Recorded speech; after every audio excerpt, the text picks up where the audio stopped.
Live from the Washington, D.C. area, it's the Inside Scoop. All the news that our viewers want to know. Now, here's the host.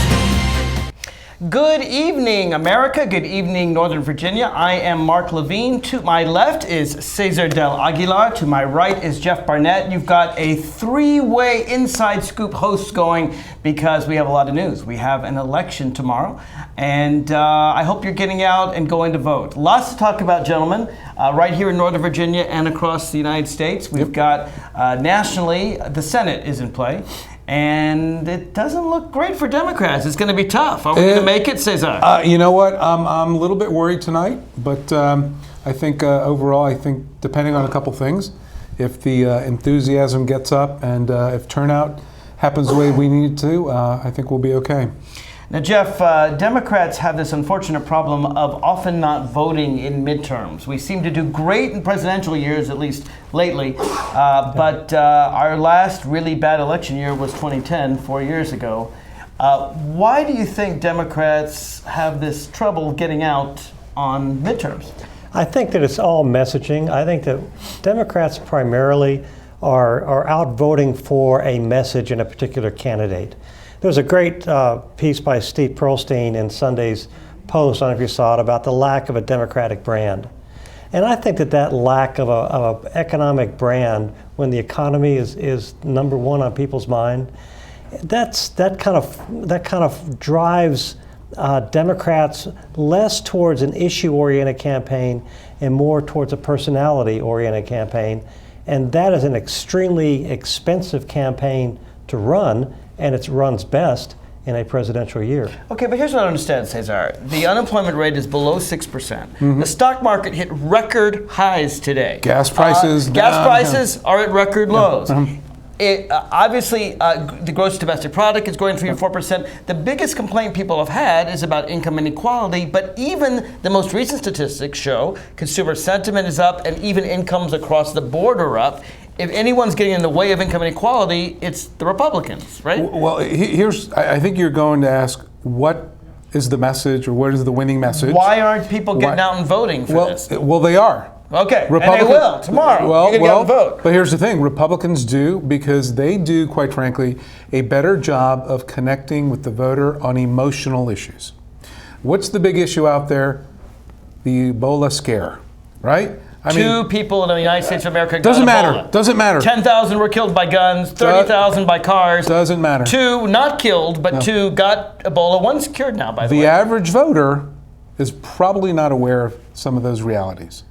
The average voter is getting bombarded with all this noise about the death potential that they face on a daily basis. You know where the 2 got Ebola, by the way? They got it in Dallas, Texas, in a red state run by a conservative governor who maybe didn't protect the people so much.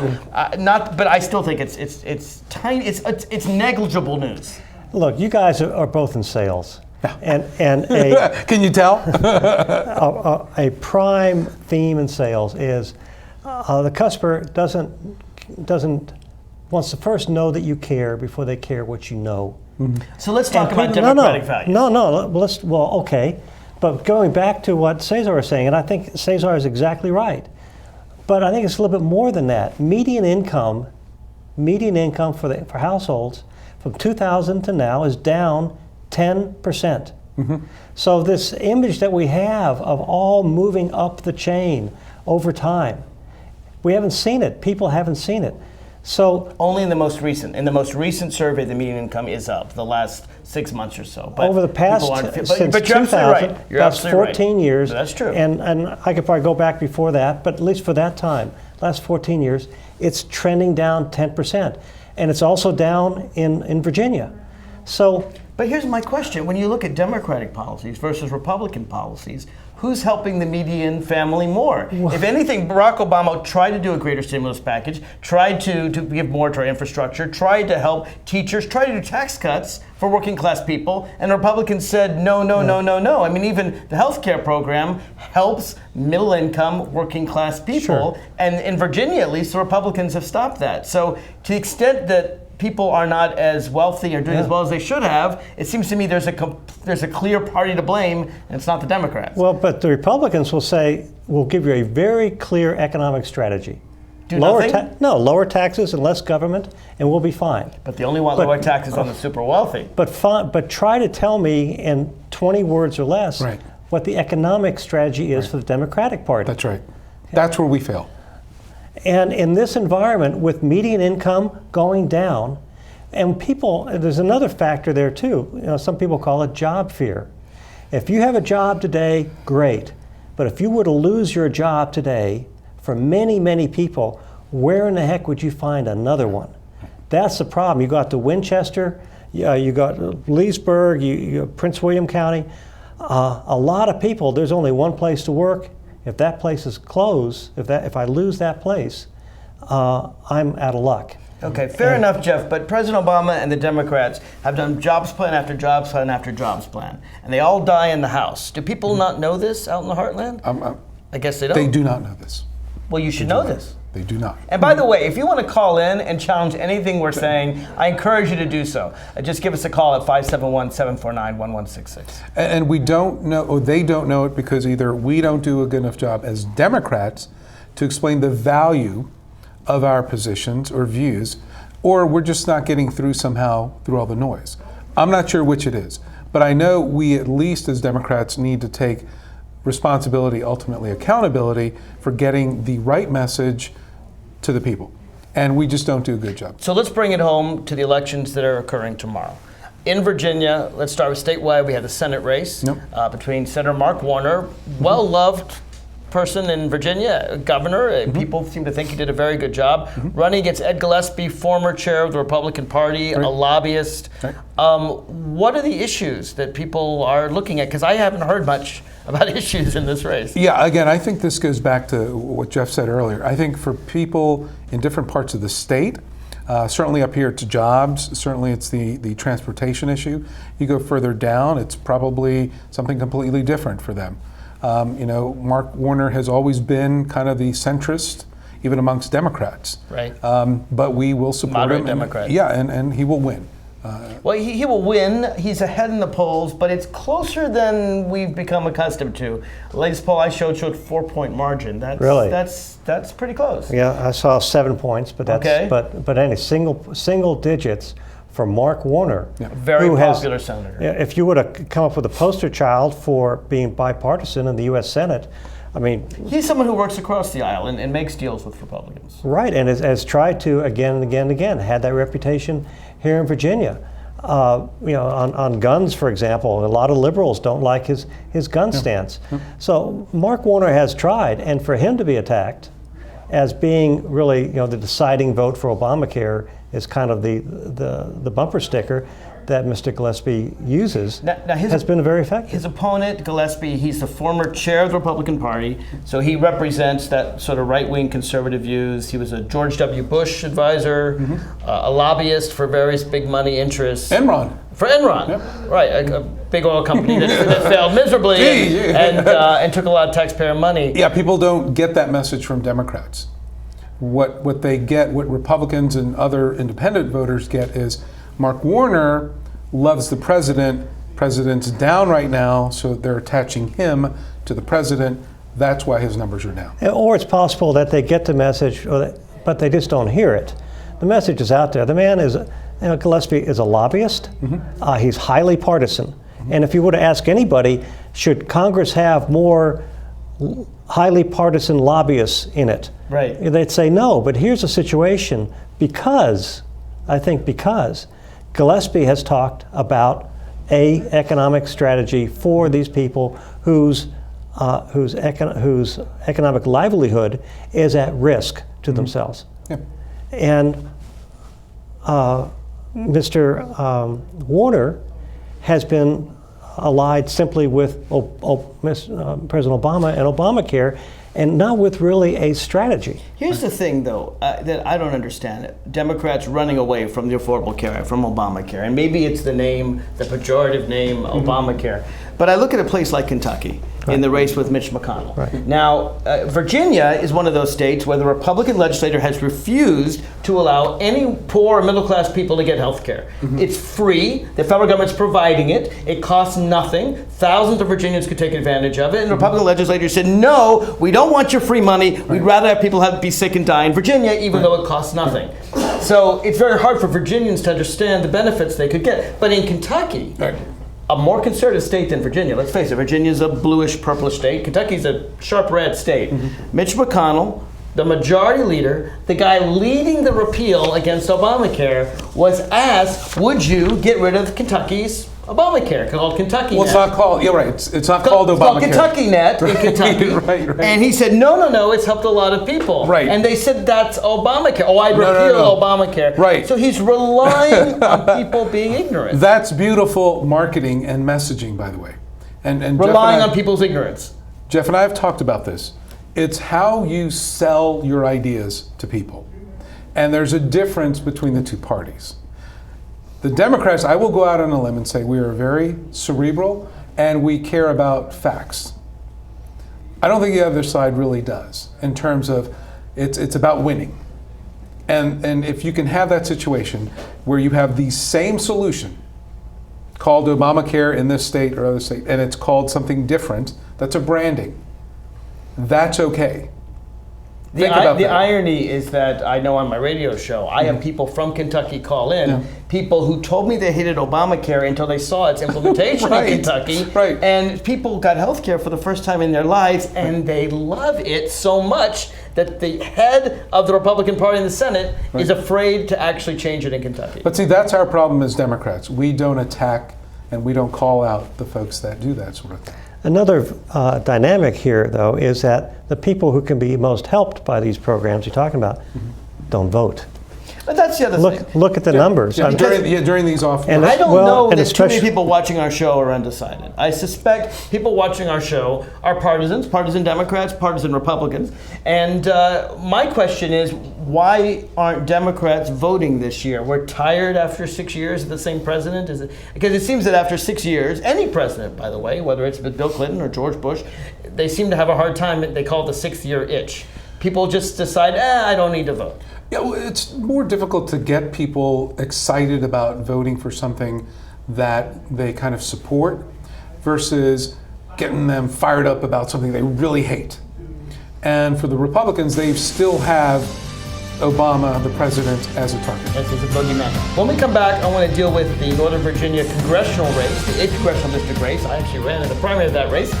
Didn't win the primary, but Don Beyer is running. He's the Democrat, and we have actually, I think, an independent coming in to get grilled by us. So we'll find that out after the break. If you want to call in, folks, please do.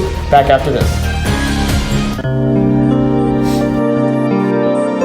Art, a universal language, an expression of culture, of self.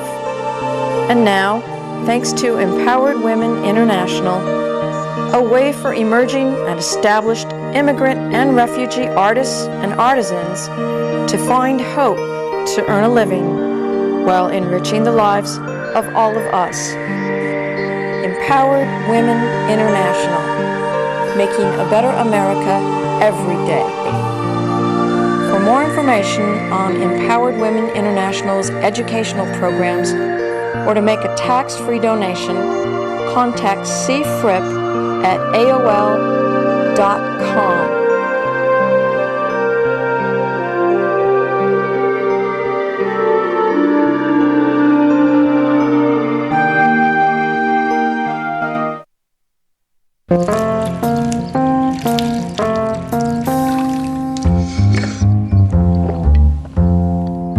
Here, kitty, kitty.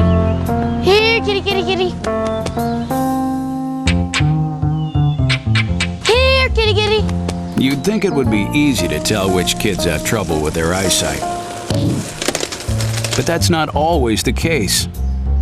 Even though 1 in 4 children may have a vision problem, eye doctors tell us the symptoms aren't always so obvious. We do know that 80% of all childhood learning is visual. And without good vision, kids can have trouble learning to read. and may fall behind in school. For clues on how to spot the real-life signs of childhood vision problems and what parents can do, visit checkyearly.com. A public service message from the Vision Council of America and Reading is Fundamental. We're back to the Inside Scoop. Here again, your host. Welcome back. I'm Jeff Barnett. Now we're here on the election eve, talking about tomorrow's midterms elections, talking with Mark Levine, who ran in the 8th District in the primary this year, and Cesar del Aguila of Herndon, who is former chairman of the Fairfax County Democratic Committee. The 8th Congressional District goes from Arlington down into Prince William County. It doesn't actually hit Prince William. It goes to the border. It's the border of Fairfax and Prince William. A D plus 16, so a nominal Democrat can beat a nominal Republican, usually by 16 percentage points, one of the bluest districts in the country. Don Beyer versus Micah Edmond. And also we're going to have an independent candidate. Gwen Beck will be in with us in a few minutes. Can we show the map up on the screen for the listeners so they can see if they're in the 8th Congressional District? I think it's on the screen right now. Good. Arlington, Fairfax, and Alexandria. About half of it's in Fairfax County.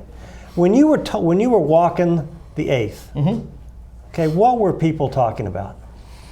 You know, they talked about the economy, but they talked about everything.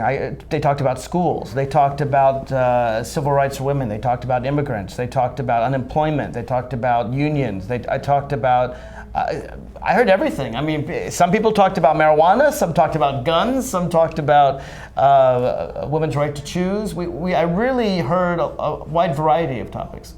Yeah, is that pretty much what you found in Herndon also? Oh, sure. Full disclosure, I was a supporter financially of Mark Levine. Just for the folks out there, I wrote him a check. So I wanted to make sure everyone knew So about did that. Jeff Barnett. Okay. So I thought we had I have my supporters Financial disclosure. to my left and my right here. Full financial disclosure very here. much appreciate I just want to support make sure by both of everyone you, because I have so much respect for both of you. So to have you support me meant a lot. It very much did. Pleasure. Good cause.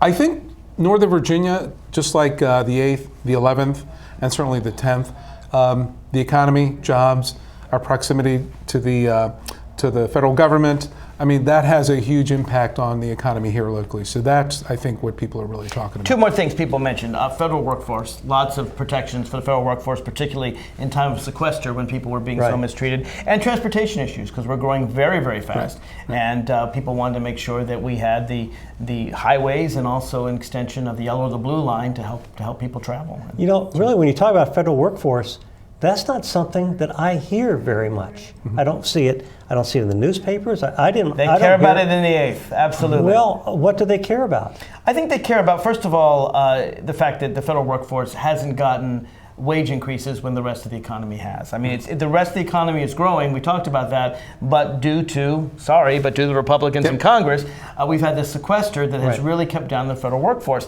And that means that people don't get the attention they need from the federal government. I'll just give you an example. I filed my taxes. I filed them late because I was running in April, but I got an extension till October, so I just filed them. I called the IRS because I had a question about the proper way to report something. Nobody answered. It's a recording. It's basically figure it out for yourself. It didn't used to be that way. Right. You used to be able to call in, you get a knowledgeable person who said, you know what, you report it this way because I want to file my taxes, I want to do it right. I had to give my best guess. I hope I'm not audited. But I really think I did. I think I did it right. I looked very carefully, but at the same time, we used to have that kind of access. Obviously, whether it's a Social Security check or Medicare check, or whether it's needing a judge because you've got a case that's important. But whatever it is, in the federal government people are suffering, people are cutting back. Maybe it's your library hours or your national parks. People use the federal government in all kinds of different ways, and they're all getting cut back. So it's not just the federal workers that are hurt, but the people served by them, which is all of us. Yeah, and I think that's the difference, quite frankly, between the two parties. If you had to show the comparison, one party actually values the services of what government can provide to make people's lives better. The other side would have you out there doing everything on your own, from churning your own butter to paving your own streets to paying for your own police force. Yeah, every time you turn the corner, you'd pay a toll on a private toll road. I mean, that's not what a civilized society is about. And I think at some point, you need to start asking the other side, what are you willing to invest in? For the long term, what do you value in terms of the services that the government can provide. Well, Micah Edmond is the Republican candidate. Has that been his message in the 8th? I haven't heard much of his message, to be honest with you. Actually, it's been so much noise that I think the Buyer folks have done a great job of drowning out his campaign. And not noise in the sense that it's a bad thing, but we're getting so much more messaging from the Democrats than you have been the Republicans on that side. Part of the reason, of course, is because Virginia's so gerrymandered. I mean, if Virginia were fairly divided, there's 11 congressional seats. Virginia's a blue state. We just elected a Democratic governor, lieutenant governor, attorney general. We have 2 Democratic senators. But of the 11 seats, we only have 3 of the 11 members of Congress. Now, if you divide up Virginia fairly, Democrats have 6, Republicans will probably have 5. I mean, it's a close state, even if it leans Democratic. But because of the way the Republicans have divided up and drawn all the Democrats, and I love my Democrats in the 8th, but I'd be willing to share them with the rest of the state so we could have elections that better reflect the state. Yeah, think about what you said, too. It's a plus 16 blue. We call that, for the folks out there, that's the way they lean. It leans blue, red. Very few are 50-50 in terms of the performance on a given election. It's not just a Virginia problem. That is a country problem. Right. That you have electeds picking their voters.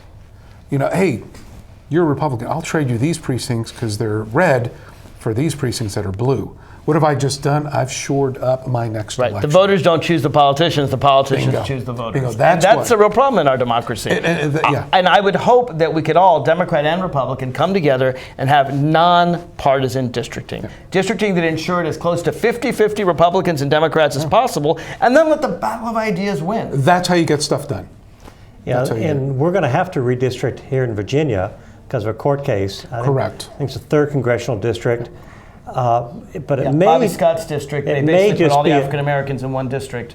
It may just be a trade-off between the 3rd and the 4th districts, or this could get wild, and it could get opened up. I would recommend that you take a look at Iowa. Look at their congressional districts, and they are it's very geometric. Yeah, each corner of the state. They have 4 members of Congress, and they're all competitive districts. Compare that with Maryland, which is there are some districts there that are just connected by a highway. Right. Or There's Florida nothing. or North Carolina or Pennsylvania. Or Austin, Texas. There you Look go. at that. Somebody earlier was saying it looks like an asterisk. Well, it's split into 5 sections. That way they get no Democratic representative. They dilute in a very Austin. liberal area. I think our guest is ready.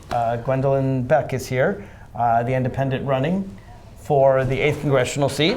If Micah Edmonds hasn't gotten much media attention, I'm sure Gwendolyn Beck has gotten very little. Welcome to our show. But we are very glad much. to have you here. Thank you. Please slide in. We don't bite.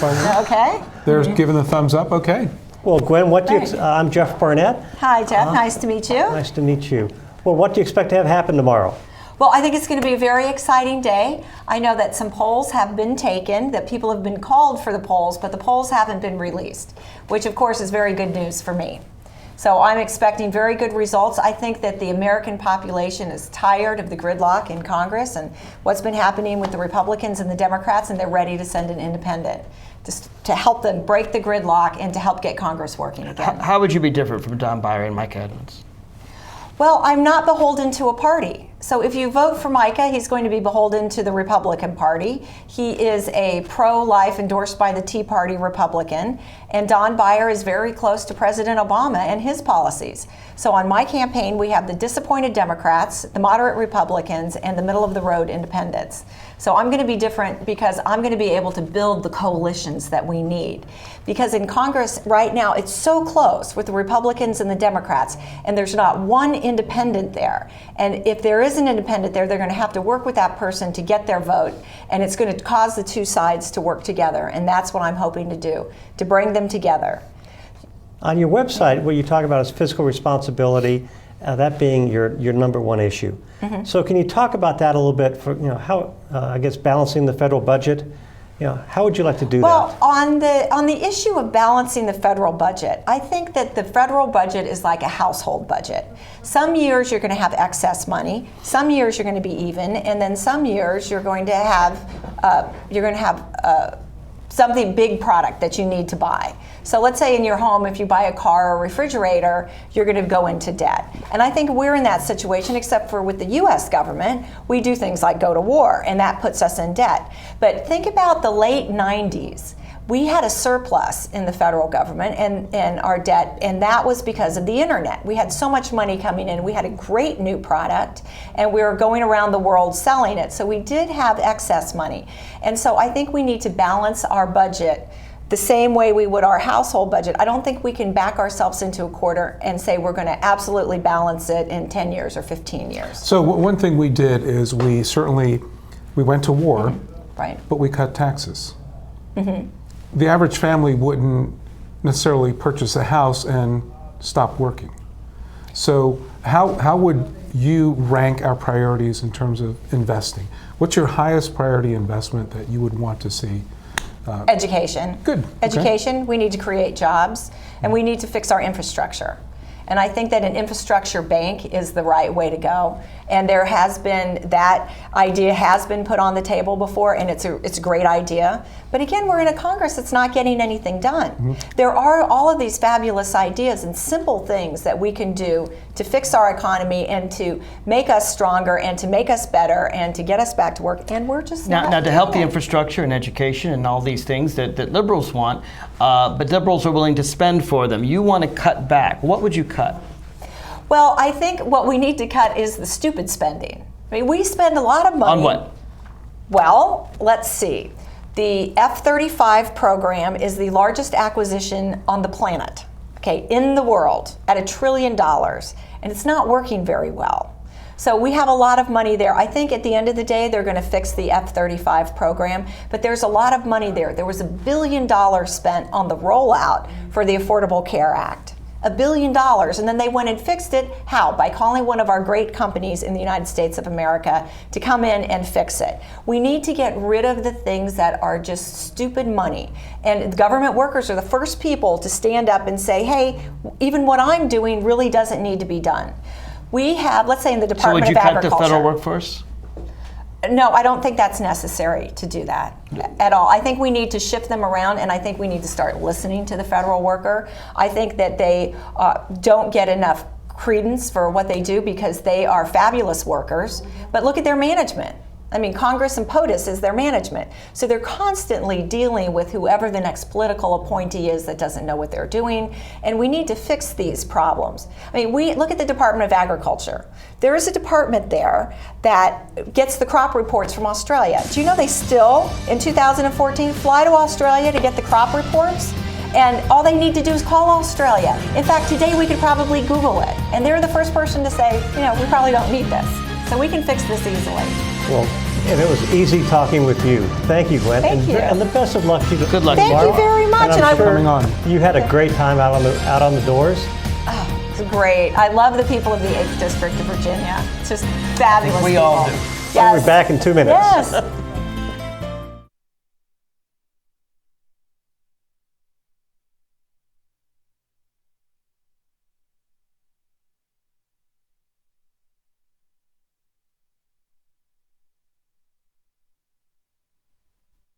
One day these rats were playing in the woods. Wanted some matches and that's no good. Listen to smoke before you give it a try. Only you. Don't play with matches. Don't play with fire. Cause there's nothing very funny about ripped off money. Nothing very nice. A homeless mind. So if a gorgeous force is what you desire, don't play with matches. Don't play with fire. Only you can prevent wildfires. Fire. Why don't you just wash your car at home? When I wash my car, everything runs down the street and down into the storm drains. With all the chemicals in the soaps and waxes, the last thing I want to do is poison my own drinking water. At least here, it's all contained and recycled on site. That's why I also take my car in for oil changes instead of doing it myself. I might take a chance on spilling stuff. You know what the best part is? What? More time to kick back and watch the game. How far would you go to protect the planet? I want you to build an ark. Here we go. Okay, that's good. Oh, okay. Ow! Maybe there's another way. People, the flood is imminent! Is it too much to ask for a little precipitation? Go to fightglobalwarming.com to find out what you and your community can do to reduce global warming pollution.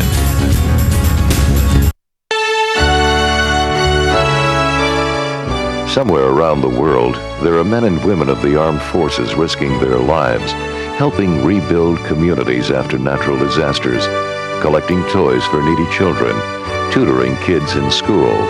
These are your sons and daughters who work to keep us safe, secure, and free. Dedicated men and women who put their country first.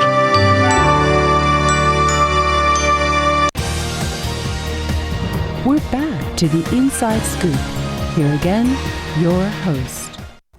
Hi folks, Cesar here. Welcome back. I'm with Mark Levine and Jeff Barnett, and we're going to finish up our discussion on the 8th.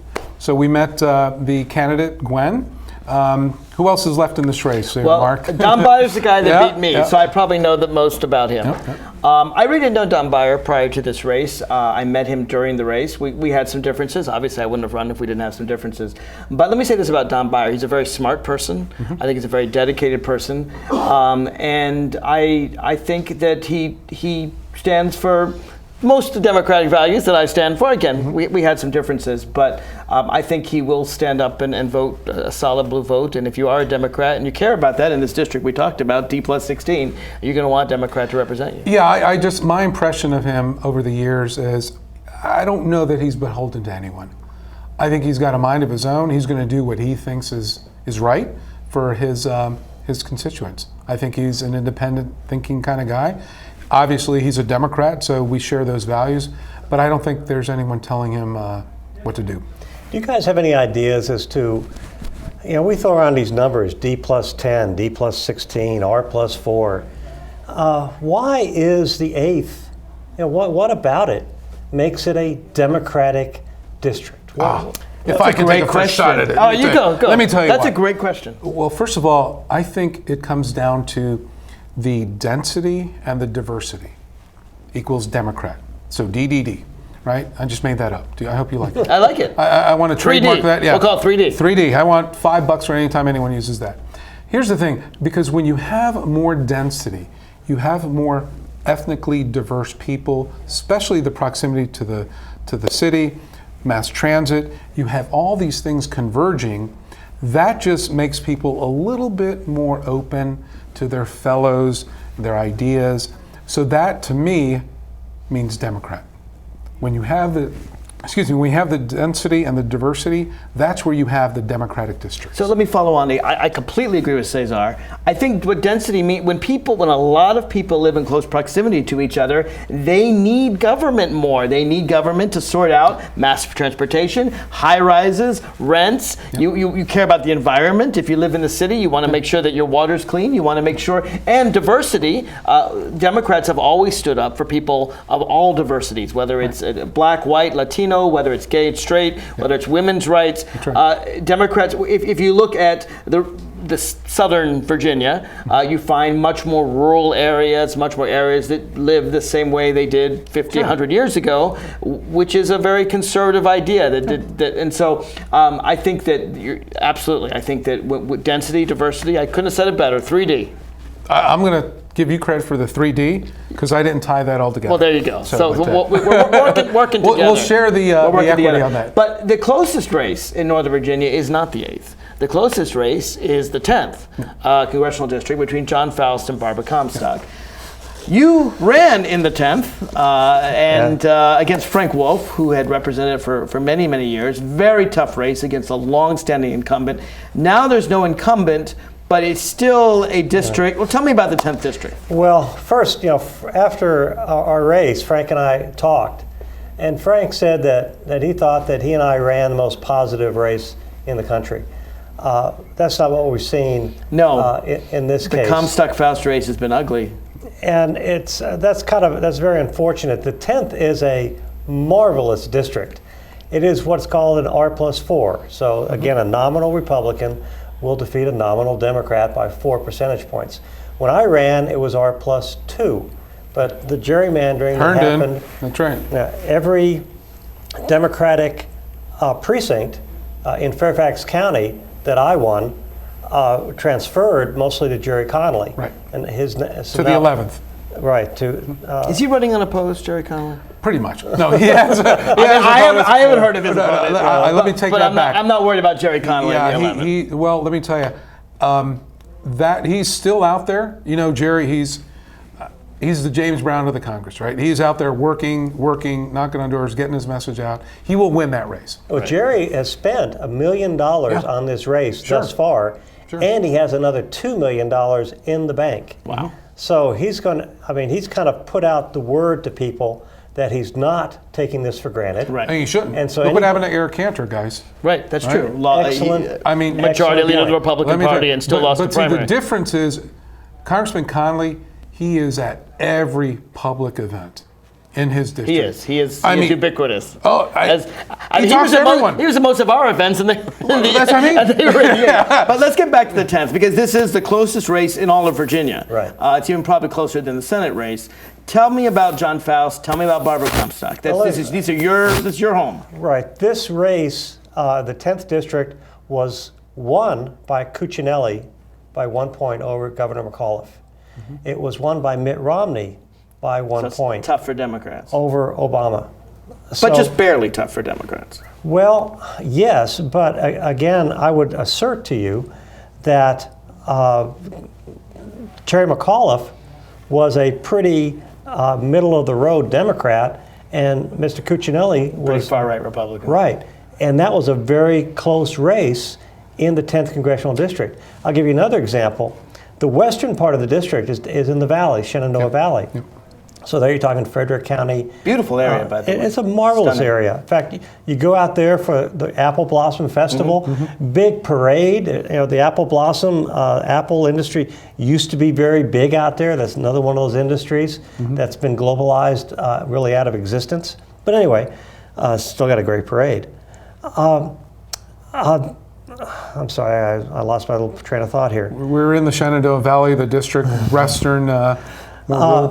E.W. Jackson, who ran against Ralph Northam there for lieutenant governor, he won that area. That's hard to believe, because he was very extreme. He was very extreme. He said yoga was a form of Satanism. And here's Ralph Northam, I shouldn't laugh because a Gulf War veteran, a VMI graduate who was president of the Honor Corps. He didn't win the 10th. He just won that part of the 10th. He won that part of the 10th. The very western part, the Winchester area. So this is a very difficult race area for a Democrat to win. Let's talk about the candidates, though, because we have people in the 10th who are watching today. Tell us, who is John Faust, who is Barbara Comstock? Well, John Faust is the county supervisor for the McLean, Great Falls area and Herndon, called the Drainsville area.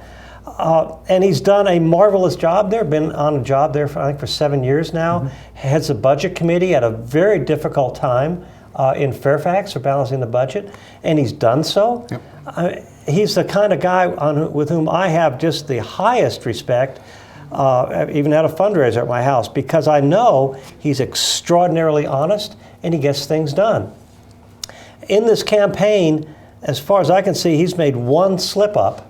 And that was when he was talking about the fact that Delegate Comstock had never had a job outside of politics. She's a lobbyist. That's her job, and being a mom at home, and those are both important jobs. John mischaracterized it, and that's been I think blown out of proportion. I've seen about 100 ads about that. On the other hand, we have Delegate Comstock, who has a difficult record. What is her record? She voted against the transportation bill. She was at the Metro opening picture taking ceremony. Of course she was. But she was against expanding the Metro, which was a bipartisan bill that was fostered by. So if you take the Silver Line, that's no thanks to Barbara Comstock. She's correct. She voted for the transvaginal ultrasound bill. She's in favor of personhood. Let's just stop that for a second, because you roll that off so quickly. It's hard to say, because it's kind of a disgusting thing, but Barbara Comstock voted to require the government to stick something inside a woman against her will if she wanted an abortion, some non-medically necessary step. Correct. Just to try to convince her not to have it. Correct. talk about invasiveness. I mean, they're not just. There's nothing more invasive than that. It's almost. I don't want to use the word rape, but let's just say it's government penetration against a woman's will, and Barbara Comstock voted for that. Yep.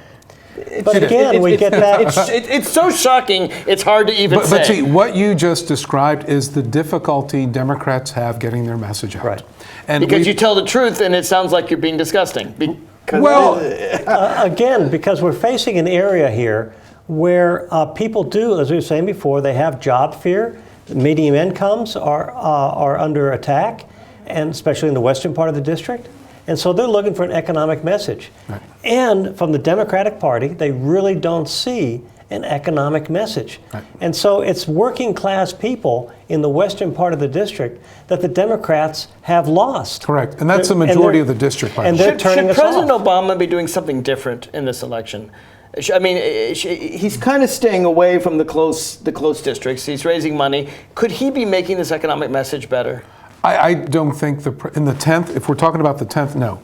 I would say he's done enough. Or even across the country. I mean, I haven't heard him talk much. I think that's absolutely mandatory. I think he has to. I think Jim Webb is making it. Jim Webb is saying that the Democratic Party has the back of the working family. That's job one. He's making that message. I heard Al Franken making that message, running for re-election as senator in Minnesota.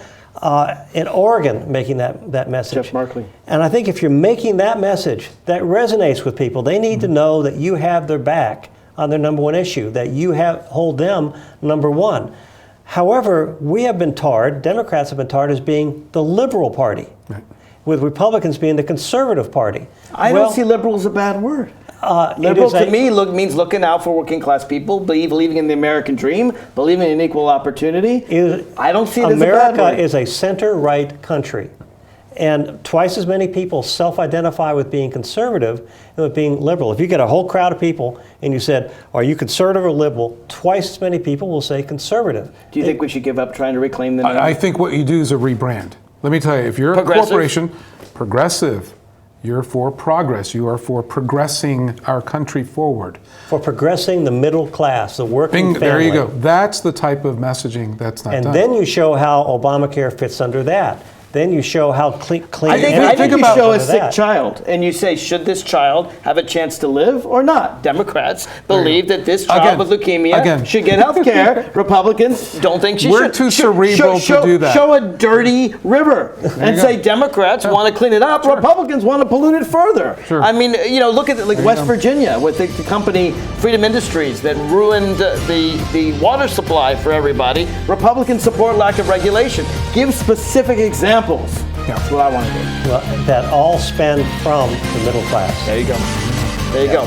So when we come back, we'd love to take your calls, 571-749-1166, as we conclude and tell you to get out to vote tomorrow.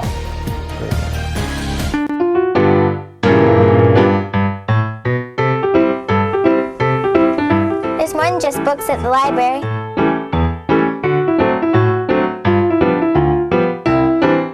There's more than just books at the library.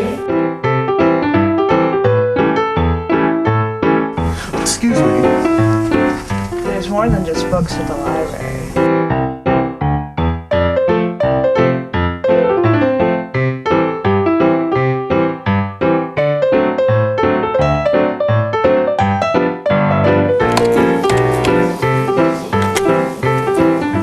Il y a plus que de livres à la bibliothèque.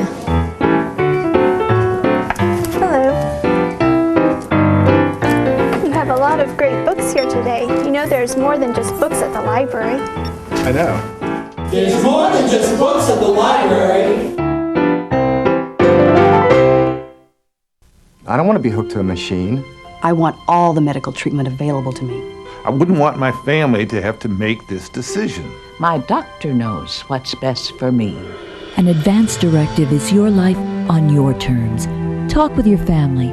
Decide what's right for you. Then put it in writing. Documenting my wishes today means my family won't have to make heart-wrenching decisions later. To learn more, visit www.putitinwriting.org.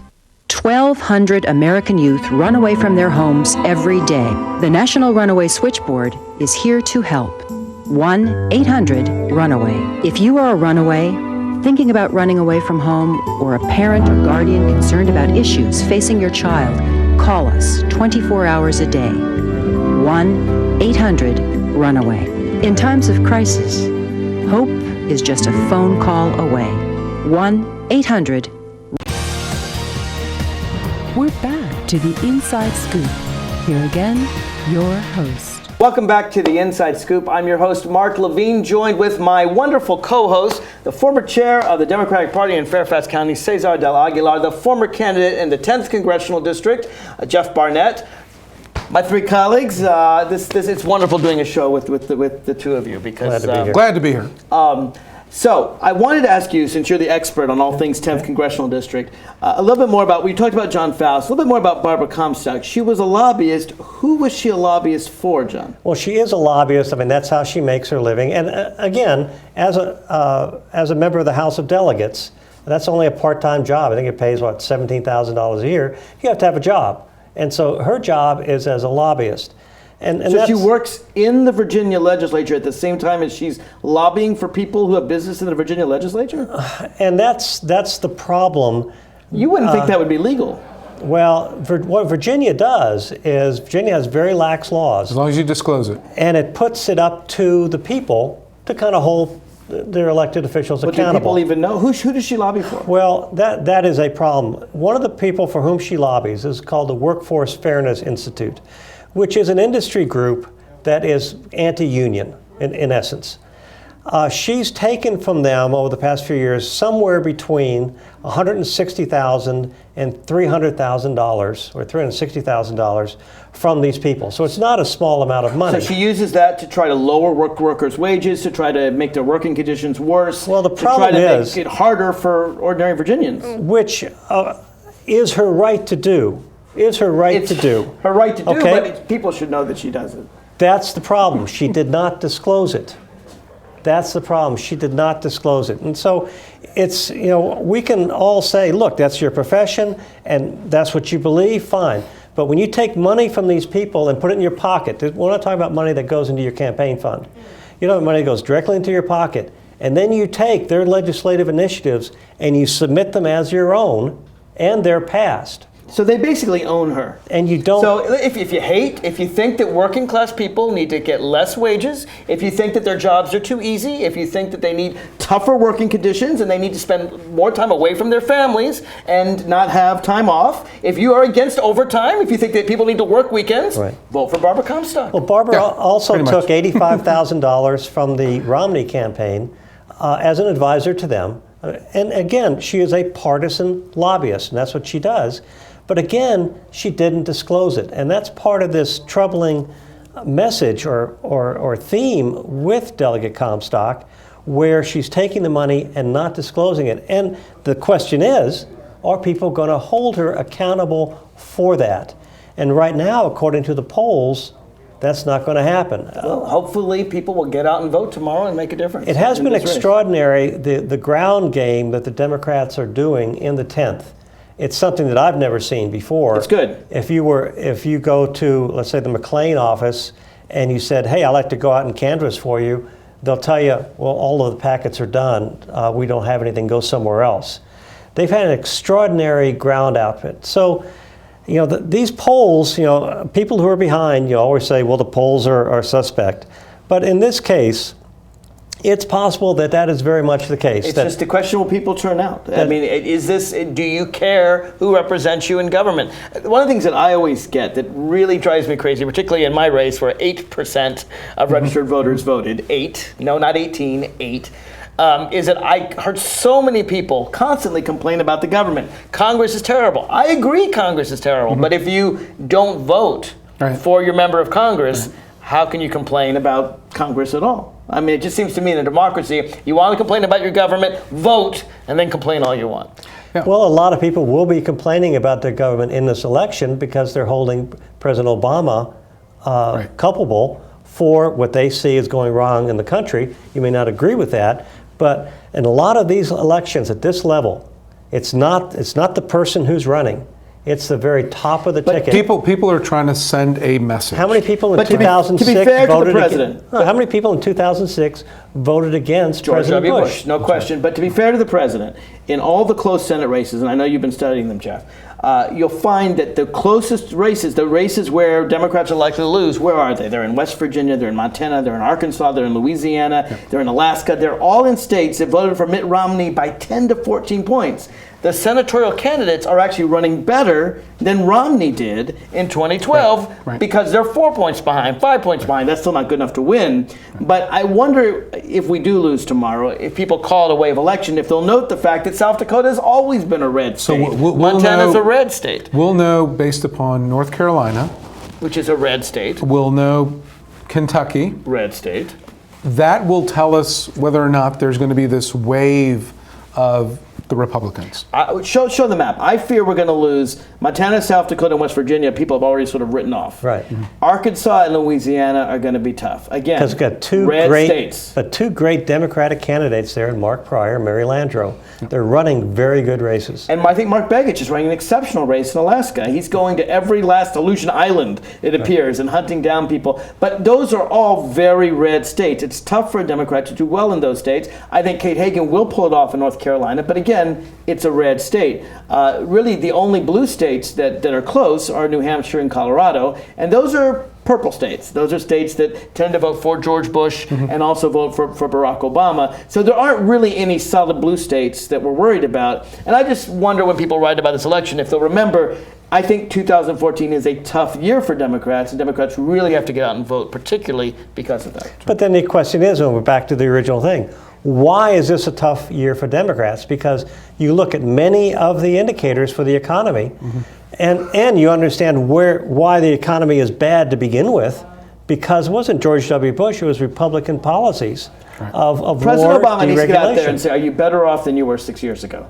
Why isn't he using the old Reagan trick? Are you better off than you were 6 years ago? The vast majority of Americans are better off than they were in 2008. But he's not doing that, and he's a very smart guy with very good advisors. Why isn't he doing it? Well, I think they've instructed him, hey, your approval numbers are way down, all-time low. You're probably not going to help some of these close I think races. part of this is just sort of a general malaise. You know, ISIS is an ugly, horrible thing. Ebola is an ugly, horrible thing. You know, Vladimir Putin, he's a pretty ugly, horrible thing. I mean, there's a lot of stuff going on completely outside the United States. Europe actually is practicing the Republican policies of austerity to cut back, to balance the budget, like Gwen Smith said. Europe has practiced those policies, and they're about to undergo their third recession. And the reason why the United States stock market is so strong, frankly, is because we're the only country on earth that handled the financial crisis so well.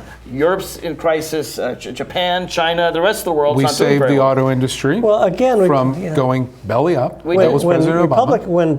When politicians keep saying, hey, I created X thousand jobs, million jobs, whatever, in good times, then you got to expect you're going to get the blame in the bad times. And I think the fact is that government in a capitalistic society does not create jobs. The private sector does. But government creates the foundation, the environment to allow them to create those jobs. And if your bridges are falling apart and your roads are collapsing, it's very hard to get to truck your stuff from one But that is a long lead time effort. Sure. So, and that's part of the problem too. I think the culture of this country, for a number of reasons, and we'll do another show on this, the attention span of the average voter is that. And if you cannot convey what you stand for, what the value of your presence in that environment, the arena, the Congress, the Senate, or the presidency is, you're not going to get their support. In fact, you'll lose their support, and that speaks to the apathy. There's just so many distractions out there. I don't think many people are watching. I don't think many people are interested. I don't think many people know there's an election tomorrow. I mean, I haven't. Unfortunately, you're right. I mean, the presidential election, everybody knows. Right. And I don't hear many people saying, I am excited to vote in the midterms. So my question for our listeners is, are you excited to get out and vote? One of the things Republicans are doing across the nation, right here in Virginia, is making it really hard to vote.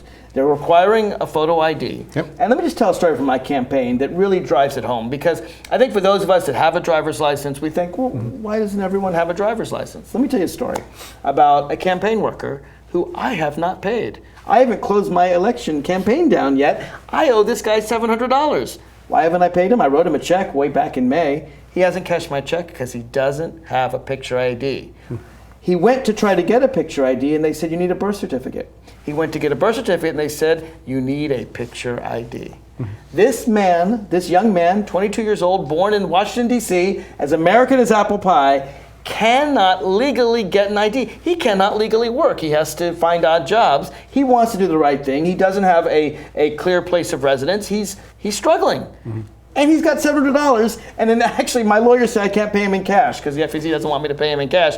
I'm in a bind, but more importantly, this guy who worked very hard for me can't take, and I think if he can't get an ID to get $700, this person who could use the money, how much harder to get an ID to vote?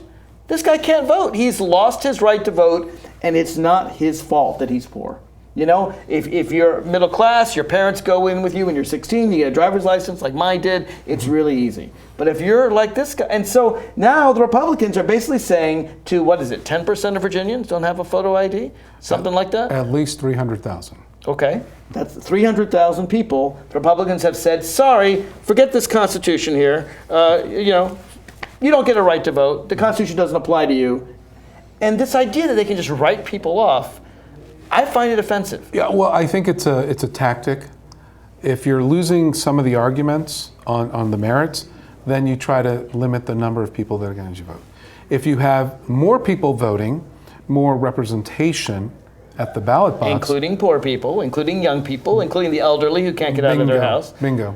Former Speaker Jim Wright, I forget how old he is. I think he's in his 80s or his 90s. He let his driver's license lapse in Texas. This is the former Speaker of the House. He went to vote. They wouldn't let him vote. Again, you have to understand where they're coming from. That explains their behavior. They are under the impression there is widespread voter fraud. But they're not, because all the statistics show that's not true. Well, they can't believe it, because there's something like 5 cases of in-person voter fraud in the last century in America. So what happens is people conflate registration fraud, which does exist, with actual Mickey Duck voting at the ballot box. When you believe that you're right, you believe you're then empowered to do whatever it takes. Exactly. And the end justifies the means. Right. And again, I think that there are a lot of Republicans who honestly believe that they are right. They believe in trickle-down economics. They believe the best way to help the country is to have lower taxes and less government. If we did all of that, we'd be fine. And then they take from that, and now I think everything else kind of falls into line for them. But the difference is, who are the lower taxes for? Democrats support lower taxes, but they support lower taxes for everyone, not just the super rich. And that's the difference. And that's the difference in Democratic and Republican policy. And we want everyone to vote, by the way. The election is tomorrow. Show the legislature that you can vote, even though they don't want you to vote. Show them up. Exercise your democratic rights. Get out to vote. The polls are open from 6 a.m. to 7 p.m.